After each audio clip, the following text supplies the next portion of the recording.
When growing fruit trees and passion fruit vines in your backyard, there's a sneaky problem that could be sabotaging all your work, turning it into hard work and something that you may regret. I'm going to show you what it is, how to take care of it, and how to stop it from taking over your garden. G'day everybody, Daz here from my Aussie Gardening Kitchen, Garden Edition. When you buy a fruit tree or a passion fruit plant from the nursery, there's a good chance that it's going to be grafted. It doesn't happen to everyone and it doesn't happen all the time, but there is a good chance you will get this growth coming from the rootstock, and they're called suckers, and they can be an absolute pain. They're going to try and be the dominant part of the tree. They're going to try to outgrow the fruiting part of the tree, or in the case of passion fruit, they're going to grow their own vines and be the dominant vine and just not produce fruit. Or in the cases of some passion fruit, they'll have a fruit, but it's just not what you wanted. It's less desirable, and unfortunately you're going to miss out on all the other good fruit that you're really hoping for. Now, if you're wondering what grafting is, it's where they'll take the top of a plant, that's called the scion, and that's going to be the part of the plant that grows all the delicious fruit that you want. Then they'll take the bottom of another plant, that's called the rootstock, and they'll cut that off. Then they'll join them together and fuse them together. And the reason for that is that the rootstock is going to be from a different type of species, different type of plant that's going to be more vigorous and stronger and be able to grow nice and healthy and really help that fruit up above grow really well on this tree.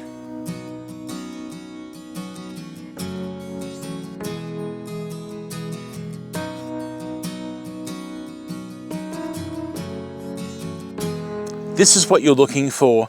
You're looking for little branches that come out from below the grafting point. The grafting point is where they join the two trees together. There should be a scar, and that should always be above the ground. Now, anything that's growing below the scar from the rootstock, you really need to watch out for, because that is going to try and take over the tree, as I said before. These are going to grow into branches. They're going to cause all sorts of problems. If you look at the base of my orange tree here, you can see that a sucker is formed on the right hand side. That's coming out of the rootstock at the bottom, that light coloured stuff, and you can see that it's growing up and it's become quite thick, and it's actually getting thicker than the actual trunk of the tree that I'm trying to grow. I don't know how I noticed it, but this trunk actually forked out into two branches that grew at least 3 feet above the tree that already exists. It's only a small tree, and look how far it grew. Now, this growth was taking nutrition away from the tree, and it had thorns, spiky thorns on it. It was crazy. So luckily I've caught that, chopped it out, and hopefully this tree is now going to continue on growing as a tree. But wow, that was an absolute shocker, and I don't know how I missed it. So here's a great example of how sucker growth can get away from you and have features that you never intended, like big spiky thorns. With passion fruit plants, they're going to grow a different type of vine, and there are people out there that have had their passion fruit die off but still have their sucker vines growing in their yard years later, even decades later. Since I've done my video on the passion fruit, I've had lots of people contact me and say that either they or people they know have just got vines everywhere from these useless pests that grew from the rootstock. Now, I've already got videos on the passion fruit rootstock issues, the suckers that come from passion fruit. I've got an extensive video. There's actually another video as well about passion fruit on my channel, and I do encourage you to go check out those because they're quite detailed. Now, suckers can grow because possibly the tree or the roots of the tree are stressed and it's sending out this new growth. Or maybe just the rootstock wants to be dominant and it's really showing its way and growing out like that. So you need to get in there and you need to find it and snip it out.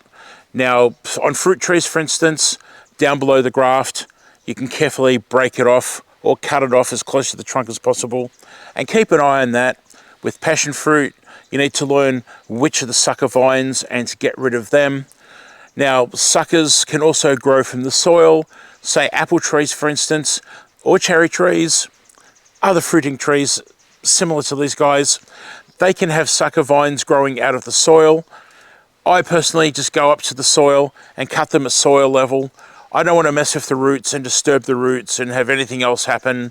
Just keep an eye on your plants. It doesn't take much. You're going to be out there watering, feeding, picking out weeds, checking for pests, just even walking past, just have a quick look at the plant and see if you've got any of these suckers growing. And if you see them, remove them straight away. You really don't want them growing in your tree, stealing nutrients from your tree that's trying to grow healthy. You don't want them stealing the sunlight and stopping fruit from ripening and more fruit from growing. You don't want them growing in between all the branches and stopping airflow. Airflow is important.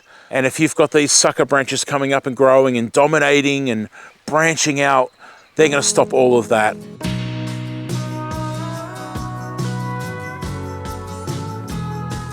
This is the actual rootstock from a stone fruit. I can't remember which one, but that entire trunk and all the branches are what actually came up from the bottom half of a grafted tree.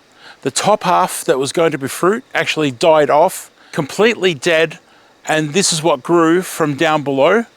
It's now a nice looking tree, but unfortunately it's going to bear no fruit. Now what you can do is you can actually graft fruit onto these branches and make this a fruit tree with multiple fruits. So that's an option I'm looking at. Here's another example of a plum tree where the rootstock grew, took over. The top half of the fruit tree actually died, so there's no fruit. There's nothing on this tree which is actually a part of the fruiting stock. Everything you see grew up from the bottom. So I thought, you know what? Let's have some fun. I want to learn how to espalier, have a practice, and that's what I've done here.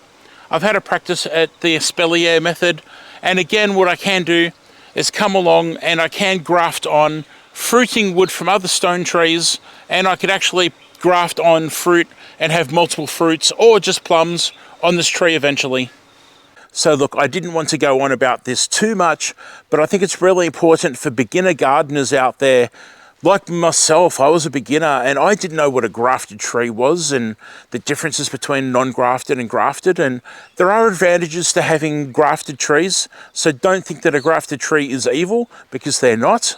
I just want to make you aware that a grafted tree could possibly have this problem, and it's a common problem that can be easily rectified. Just keeping an eye on it, removing them from the branches, and you should be good to go for some delicious fruit, whether it's a nice big fruit tree or a passion fruit vine in your backyard. Here's a link right here to the passion fruit video where I go into a lot of detail that's going to tell you all about the passion fruit suckers. It'll show you what they look like, how to deal with them, and hopefully help you grow a lot of great passion fruit. If you think this video is worthy, I would love you to give it a thumbs up. That shows YouTube that people do think it's a good video and worthy of being out there.